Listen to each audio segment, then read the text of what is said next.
Փաշինյան, ընտրությունների հետ կապված ուզում եմ ձեզ հարցնել, դուք իսկապես ընտրությունների արդյունքները լեգիտիմ եք համարում թե ոչ, որովհետև եւ դուք եւ ընդդիմությունը, անդիմադիրները խորհրդարանում խոսում են այն, մեկը մյուսի մեղադրում եք, որ մեկը փողով է ընտրել, մյուսը վարչական ռեսուրս է կիրառել, մյուսն ասում է, որ բոլորը հաղթել են բացի հայ ժողովրդից եւ այլը, որքանով է այդ խորհրդարանը հիմա ձեր կարծիքով լեգիտիմ, եթե երկուստ էլ տարբեր բառերով գրեթե նույն տեքստն եք ասում, եւ ուզում եմ ինձ որպես երկրի վարչապետ ասեք, որն է առանցքային հարցերում ձեր եւ ընդդիմության մոտեցումների տարբերությունը, որովհետեւ թրիփի հետ կապված կարծես թե տարբերություն չկա, Արցախի հարցի հետ կապված կարծես թե բոլորն են այդ հարցը փակում, դրոշներն էլ հավաքեցին, հիմա լավ չէր լինի կոալիցիայով ընտրություններին մասնակցեիք, այլ անձիկ էլ մասնակցեին, ձևավորվեր նորմալ քաղաքական խորհրդարան, որտեղ դմդմ փուչ էին անի դահլիճում, բայց միջանցքներում սիրախախ, քաղաքական սիրախախ չէր լինի, հիմա ժողովուրդը ինչպես վստահի այդ խորհրդարանին, այդ թվում ձեր ուժի ֆրակցիային, այդ թվում ձեզ, որովհետև ստացվում է, որ դուք ժողովրդին միմյանց դեմ եք անում, բայց մյուս կողմից էլ Ադրբեջանն ու Թուրքիան միևնույն է, եւ հանձնողների եւ փրկողների պարագայում ստանում են այն, ինչ ուզում են։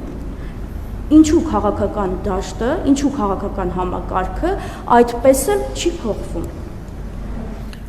Եվ այլ հարցեր, եթե սրան արձագանքեք։ Չէ, դուք հարցերը պիտի տակավարտեք, որ ես պատասխանեմ։ Մհեր Գրիգորյանի երկարակեցության գաղտնիքը կառավարությունում ո՞րն է։ Ես հիշում եմ հեղափոխությունից հետո ինքը ԲՀԿ-ի քվոտայով եկավ ու մնաց, այդքան իդեալական է Մհեր Գրիգորյանը աշխատում, թե ապահովում է ձեր եւ ընդդիմության կապը, գուցե ես ասում եմ այնպիսի բաներ, որոնք օրինակ ինձ բազմաթիվ մարդիկ գրում են, ասում են Անի ջան, մի հատ հարց ուտես երկարակեցության գաղտնիքը ո՞րն է, կարող չգիտեմ, ֆինանսական կապն են ապահովում, կարող ընդդիմությունն իր ֆինանսական կարողությունն է փորձում պահել, կամ կարող այլ հարցեր կան, օրինակ սահմանազատման process-ում ինքը ակտիվ մասնակցում է, վերջում այդ թվում ես, մենք բոլորս ձեզ ենք մատնանշում։ Հիմա այդ հարցերին խնդրում եմ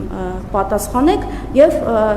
լրատվամիջոցների հետ կապված է։ Գուցե ես այս ամենի համար քննադատում եմ, էլի ֆեյքերը ցենց վրա տան, բայց արդեն իմունիտետ եմ ձեռք բերել, բայց այնուամենայնիվ ինչպես պիտի անենք, որ այն լրագրողները կամ այն ԶԼՄ-ները, որոնք ուզում են իսկապես ուզում են անկախ գործեն, կարողանան այս միջավայրում անկախ գործեն, որ չստացվի բյուջեից ինչ որ բան խնդրես, ասեն ինչ որ մեկի գրպանից ես խնդրում, որ չստացվի ճար չունենաս, որևէ քաղաքական ուժի հարթակ տաս, ասեն այս ինչական է, այն ինչական է, եւ որ դու կարող ես պարզապես անկեղծ մղումներ ունենալ։ Հիմա այս համակարգում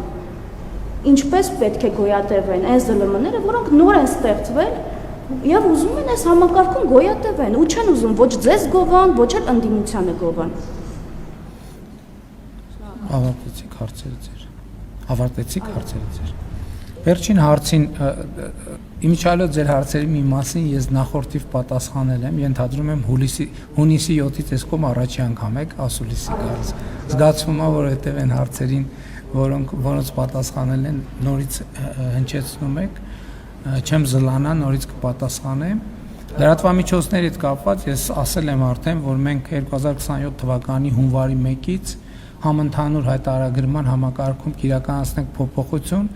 որի արդյունքում քաղաքացիները հայտարարագրող, այդ թվում լրատվամիջոցներին նվիրատվություն իրականացնելու հնարավորություն կունենան իրենց սոցիալական կրեդիտներից։ Իհարկե, սկզբնական շրջանում ես հակված չեմ մտածել, թե դա լրատվամիջոցների հարցերը կլուծի, բայց տարիների ընթացքում համոզված եմ, որ մենք կունենանք ինստիտուտ, որը ձեր ասած խնդիրը կլուծի, բայց մենք գիտեք դեռևս 2018 թվականից մենք ունենք առաջարկ լրատվամիջոցներին եւ այդ առաջարկը, որի շուրջ մենք 2018-19 թվականներին ակտիվ աշխատում էինք, սառեցվեց, ինչքան հիշում եմ, եթե նորից կստուգեմ ձեր հարցից հետո, ինչքան հիշում եմ լրատվամիջոցների հետաքրքրված չլինելու պատճառով, բայց մենք առաջարկել ենք համակարգ ստեղծել, ինքնակարգավորող մարմին ստեղծել, որտեղ լրատվամիջոցները հավաքվեն, իրենց աշխատանքի կանոնները համատեղ որոշեն, մենք ապահովենք ֆինանսավորում եւ իրենք էլ այդ ֆինանսավորման բաշխման մեխանիզմները որոշեն եւ նաեւ մասամբ էլի, չեմ կարծում կամ վստահ չեմ, որ դա ամբողջական կլուծի հարցերը, բայց այնուամենայնիվ մի քայլ այդտեղ, մի քայլ այնտեղ, երրորդը, չորրորդը կհասնենք այն խնդրին, որ դուք մանտանշում եք, մի բանում կարող եք վստահ լինել, որ այն ինչ որ դուք ձևակերպեցիք, բառացի այն ինչ որ ձևակերպեցիք, նաև իմ ցանկությունն է, նաև կառավարության ցանկությունն է։ Ես այսօր կառավարության նիստում էլ առիթ ունեցա ասելու, նախկինում էլ եմ առիթ ունեցել 2018 թվականին դուք հիշում եք, թե բարեփոխումների ինչ մեծ օրակարգով մենք ստանձնեցինք Հայաստանի կառավարումը, բայց 2020 թվականի իրադարձությունները, կովիդը, պատերազմը, դրանից հետո եղած իրադարձությունները ըստ էության մեզ ստիպեցին, որպեսզի մենք մեր էներգիայի եւ ուշադրության մեծ մասը ուղենք այլ հարցերի, բայց հիմա երբ հաստատված է խաղաղություն, ես այսօր էլ ասացի, որ 2018 թվականի օրակարգը, հեղափոխության օրակարգը իր ամբողջ ծավալով եւ իր ամբողջ հրատապությամբ նորից դրված է սեղանի վրա եւ առիթ ունեցել եմ ասելու, որ մենք տրամադրված ենք, որպեսզի այն բարեփոխումները, այն քայլերը, որոնք հեղափոխության տրամաբանությունից բխելով պետք է իրականացնեինք, բայց օբյեկտիվ կամ սուբյեկտիվ պատճառներով չենք կարողացել իրականացնել, մենք հիմա դա ամբողջությամբ պետք է իրականացնենք։ Ուզում եմ հիշեցնել, որ այդ օրակարգի կարևորագույն հատվածներից մեկը վերաբերվում էր ժողովրդավարությանը, վերաբերվում էր խոսքի ազատությանը, վերաբերվում էր մամուլի ազատությանը, համացանցի ազատությանը, չնայած պիտի ուրախությամբ արձանագրեմ, որ այդ շատ ուղղություններով Հայաստանը շարունակում է մնալ առաջատար դիրքերում, այնպես որ այդ ձեր նշած օրակարգը լիարժեք տեղավորվում է մեր պատկերացումների մեջ եւ ես կոչ եմ անում բոլոր ֆեյքերին, որ հերթական հարցակումները չգործեն ոչ հարցերի, ես անկեղծ ասեմ, ես ֆեյք չունեմ եւ մեր ունեցած ֆեյքերի մասին ոչ մի տեղեկություն չունեմ։ Ինչ վերաբերվում է մյուս հարցին, կառավարության ցանկացած անդամի եւ ցանկացած պաշտոնյայի գործունեություն գնահատվում է ըստ աշխատանքի արդյունավետության, ով է գնահատում տվյալ դեպքում գնահատում է վարչապետը գնահատում է եւ այդ գնահատականից ելնելով անում է հետևություններ։ Եթե դուք ուշադիր եք եղել, իսկ դուք պիտի որ ուշադիր եղած լինեք, կամ այդտեղ շատ մեծ ուշադրություն պետք է չէր, ըստ էության կառավարության ընտրություններից առաջ գործող կազմը փոփոխության չի ենթարկվել։ Բարձր տեխնոլոգիական արդյունաբերության նախարարն է փոխվել, այն էլ ես ձեզ ասել եմ, որ պարոն Հայրապետյանը ինքը չի ցանկացել շարունակել աշխատանքը կառավարությունում։ Այսինքն այո, ձեր հարցի պատասխանը հնչում այնպես, ինչպես ես ասացի, ուրիշ պատասխան ես չունեմ։ Ինչ վերաբերվում է ընտրությունների լեգիտիմությանը, գիտեք, մենք մեր քաղաքական դիրքորոշումները արտահայտել ենք, բայց ես ուզում եմ դες ուրիշ բան ասեմ, բացարձակապես էական չի ինչ է ասում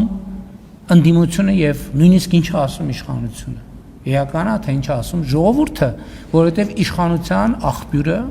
ժողովուրդը, իշխանության տերը ժողովուրդն է։ Եվ ես ուզում եմ ձեզ ընդգծել, որ 2018 թվականի ոչ բռնի ժողովրդական թավշյա հեղափոխությունից հետո տեղի է ունեցել համապետական 3 ընտրություն։ Տեղի է ունեցել համապետական 3 ընտրություն եւ 0 հետընտրական process։ Դա ամբողջությամբ տալիս է ձեր հարցի պատասխանը։ Ինչ վերաբերվում է ընդդիմության ասելիքին, գիտեք, ընդդիմությունը ինքը պետք է մտածի իր ասելիքի մասին, իշխանությունը, կառավարությունը, կառավարող մեծամասնությունը, իր ռազմավարությունը դեռևս 2024 թվականին հրապարակել է դեմս իրական Հայաստանի գաղափարախոսության։ Միջալոց ուզում եմ ձեր ուշադրությունը հրավիրեմ այն փաստին, որ ես երբ 2024 թվականի ապրիլին, եթե չեմ սխալվում, ազգային ժողովի ամբիոնից խոսել եմ իրական Հայաստանի գաղափարախոսության մասին, ես դա համարել եմ զրոյական կետ մեզ համար քաղաքացիական պայմանագիր կուսակցության համար։ Եվ այդ զրոյական կետից մենք 2 տարվա ընթացքում կառուցել ենք 24-25, հա, 2 տարվա ընթացքում մենք կառուցել ենք վստահություն Հայաստանի Հանրապետության քաղաքացիների շրջանում իրական Հայաստանի գաղափարախոսության եւ խաղաղության օրակարգի նկատմամբ եւ մեծ ուրախությամբ եմ արձանագրում, որ տեսեք մենք շատ երկար խոսել ենք, շատ ենք խոսել դրա մասին, որ մեր ժողովուրդը շատ քաղաքականացված է, անընդհատ ապրում է քաղաքականությամբ, մենք տեսնում ենք, որ այս շրջանում մարդիկ ապրում են իրենց գործերով, իրենց առօրյա հոգսերով։ Սա լեգիտիմության ամենամեծ ցուցիչն է, լեգիտիմության ամենամեծ ցուցիչն է։ Այսինքն կա բացարձակ վստահություն ընտրությունների արդյունքների վրա։ Մարդիկ, ես էլի եմ ասում, նույնը կրկնեմ, ինչ որ կրկնել եմ նախորդ ձեր բացակայությամբ տեղի ունեցած բրիֆինգներից մեկում։ Հայաստանի Հանրապետության ժողովուրդը իրեն հարց չի տալիս, թե արդյոք իր ընտրած մարդն է այս շենքում աշխատում, թե իր ընտրած մարդը այս շենքում չի աշխատում։ Այդպիսի հարց Հայաստանի Հանրապետությունում չկա եւ 2018 թվականի ժողովրդական ոչ բռնի Թավշյա հեղափոխությունից հետո չի եղել եւ համոզված եղեք չի էլ լինելու։ Սա չի նշանակում, թե Հայաստանի բոլոր խնդիրները լուծված են կամ ընդհանրապես լինելու է մի կետ, որ բոլոր խնդիրները լուծված են լինելու։ Ուզում եմ կրկին ձեր ուշադրությունը հրավիրեմ մի շատ կարևոր հանգամանքի վրա։ Աշխարհում չկա մի երկիր, որի բոլոր խնդիրները լուծված են։ Աշխարհում չկա մի կառավարություն, որը բոլոր հարցերը լուծել է։ Ես նախորդ շրջանում նաև կառավարության եւ խորհրդարանական ընդդիմությունը շատ այդ մասին խոսում էր, ես առիթ ունեցել եմ, աշխարհում չկա կառավարություն, որը իր կամ նախընտրական կամ գործունեության ծրագիրը 100%-ով իրականացրած լինի։ Չի եղել մարդկության պատմության կամ կառավարության ծրագրերի գոյության պատմության ողջ ընթացքում ու չի լինելու։ Հիմա հետեւաբար արդյունքում գնահատականները տալիս է ժողովուրդը եւ 2026 թվականի հունիսի 7-ի ընտրությունների արդյունքով Հայաստանի Հանրապետության ժողովուրդը տվել է իր գնահատականը։ Շնորհակալ եմ։